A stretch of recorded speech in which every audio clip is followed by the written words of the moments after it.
Hello everyone, আজকে বানাতে চলেছি চিকেন গার্লিক রাইস।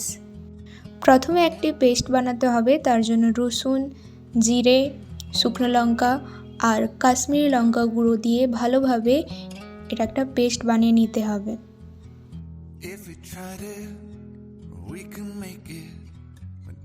এরপর কড়াইতে সাদা তেল দিয়ে ভালোভাবে গরম হয়ে এলে তারপর কেটে রাখা পেঁয়াজগুলো দিয়ে দেব।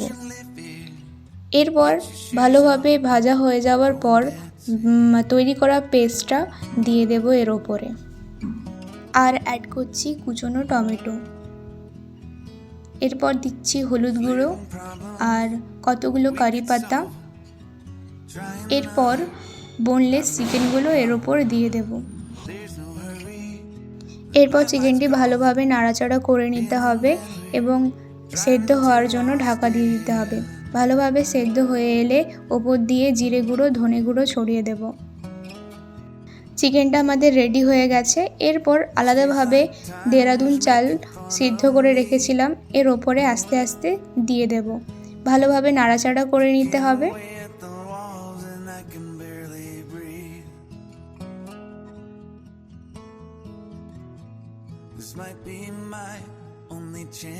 ভালোভাবে মিক্স করে নেওয়ার পর ওপর থেকে ধনেপাতা ছড়িয়ে দেব।